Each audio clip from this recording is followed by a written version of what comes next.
করে আসছি, আমি দৈনিক, আমি একজনকে বলছি আপনি দৈনিক 100 বার লা ইলাহা ইল্লাল্লাহ পড়বেন। কয় আমি 100, আমি তো 500 বার এমনিই পড়ি। 500 বার? আমিও তো 100 বার পড়তে হিমশিম খাই। আমি নিজের কথা বলতেছি, 100 বার পড়তে হিমশিম খাই। কিভাবে 500 বার পড়ে আমার বুঝে আসে না। একবার লা ইলাহা ইল্লাল্লাহ বললে তার জীবনের সব গুনাহ খাতা আল্লাহ মাফ করে দিবে। একবার লা ইলাহা ইল্লাল্লাহ বলার ধরন তো আছে, কিভাবে বলতে হবে?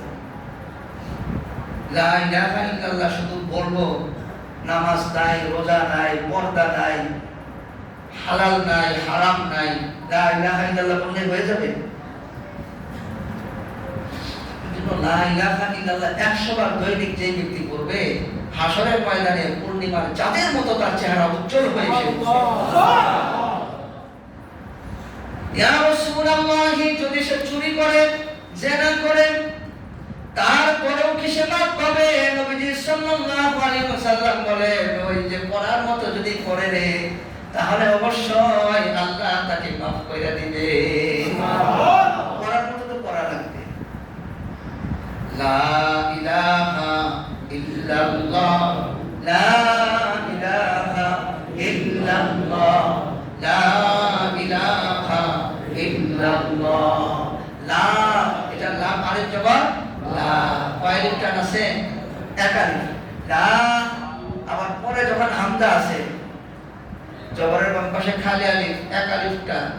আর এক আলিফ টানের পর যদি লম্বা হামজা থাকে, কয় আলিফ টান হয়? 3 আলিফ। কয় আলিফ? আর যদি গোল হামজা থাকে তাহলে 4 আলিফ। পরে লম্বা হামজা আছে, কয় আলিফ টান হবে? 3 আলিফ। সে কয় লা ইলাহা ইল্লাল্লাহ, লা ইলাহা ইল্লাল্লাহ। লা শব্দের অর্থ হলো শুধু লাম, আলিফ ছাড়া। অর্থ হলো অবশ্যই। অর্থ কি? অবশ্যই। লামে তাকিদ, তাকিদ দেয়। লা ইলাহা ইল্লাল্লাহ অর্থ হলো অবশ্যই আল্লাহ ছাড়া আর মাবুদ আছে, নাউজুবিল্লাহ। আর টান দিলে আলিফ লাম লাগাইলে লা, লাই নফি হয়, নাই নাই, কেউ নাই। ইলাহা, কোন ইলাহা নাই। ইল্লাল্লাহ, আল্লাহ ছাড়া। আল্লাহু আকবার। লা ইলাহা ইল্লাল্লাহ, আল্লাহ ছাড়া কোনো ইলাহা নাই, কোনো মাবুদ নাই। সহি শুদ্ধ করে আপনি বলবেন।